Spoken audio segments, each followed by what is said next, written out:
Hi everyone, here is the trade recaps for today on the euro dollar and the pound dollar. First up is the pound dollar, so I'm just going to go through these. First of all, presuming that we didn't have any trades we were holding overnight. So let's go to the start of the day. Okay, here's our sleep session, if you like. So we start off with this bar closing down here. Okay, now, like I've explained before, we're looking for price to be coming from the high or from the low. So sometimes there's a little bit of judgment to be used here. Okay, especially at the start of the day when we're coming out of the low volume part. Okay, so I woke up this morning, saw this bar close down, and for me we were coming off the high of the day and we're closing down, and I took this breakout here. Now it might be that you prefer to wait for it to spike outside of this first, and if you do, that's fair enough. But with all of these things, they don't make a massive difference to your end result over the course of a year's trades. They kind of pan out, so don't get too bogged down with like really intricate detail on the entries, okay? Because I'll tell you why, okay? If you forget everything about the high and the low and the Asian session, and all you did was take breakouts in the direction of the close when price changed direction. So here, price changes direction, you take a breakout here. Price changes direction, take a breakout here. Price changes direction, take a breakout here. If all you did that all year was that, you'd still have a positive expectancy, okay?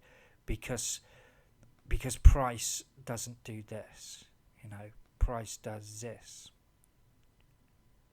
okay?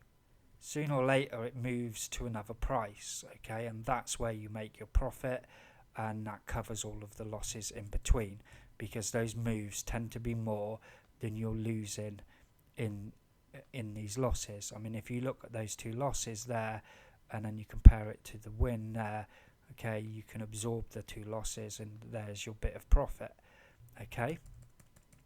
So don't get too bogged down in it. It's really there as a structure, as a structure, so you can get used to taking the trades every day without over analysing them, without thinking too much about the shape of the candle or all of these exterior elements like the news or what it did yesterday, or the fact that it moved a lot yesterday. All of those things are irrelevant in the way we're trading, okay? So I did take this short here, okay, and then we went down, made a low, and then we closed up, okay? So at this point I've set a pending long here as well, so I'm short with a pending long. The next bar closed down, so that long is no longer on. I removed that pending, okay? And so I was obviously hoping price would continue to break down. Price reversed from this low, took out my short, and now we have a long setup. We're coming off the low, price is closed up, we take the breakout entry. If you didn't get your entry here because it didn't go further enough above the high, okay, price is still closing up, so the longs are still good from this low, okay? Price is still closing up. Here's your breakout entry here. You could have placed your stop here, or I placed mine down under the low, okay?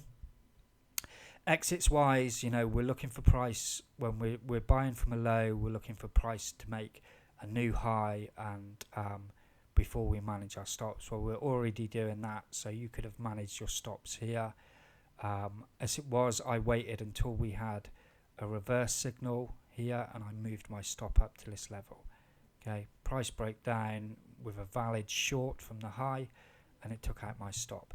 I didn't take the short because I've been trading hard, I want a break, so I've decided to stop trading for the night, okay? But not because I stopped trading because I'm tired. I don't want to make trades when I'm tired because I make errors. I'm not stopping trading because I think, oh well, this is going to lose because of this or because of that. Okay, any of these technical elements that we're continually told that we have to use. So that was quite straightforward on GU today. I took a loss here and then I took a long here. I mean a loss here and I took a win here, and there's my profit for the day. I'm going to move on to the euro dollar now.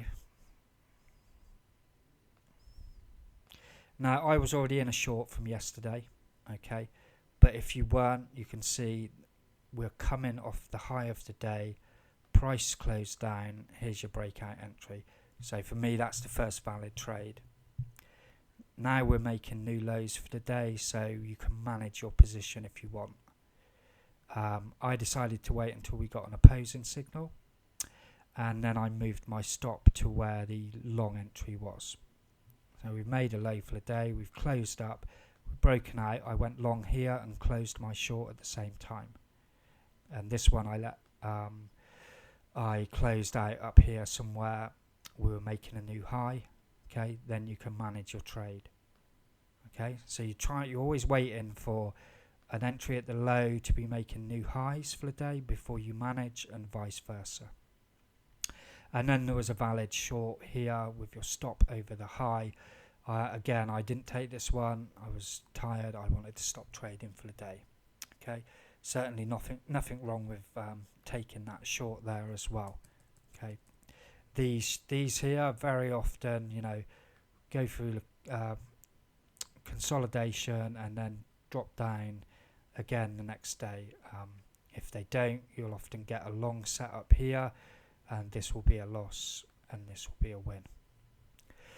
So that's it for the high-low trades today. There wasn't any reverse trades. Price moved in a very nice, zigzag fashion, which is ideal for us. Either a zigzag or a trend straight up is good for us.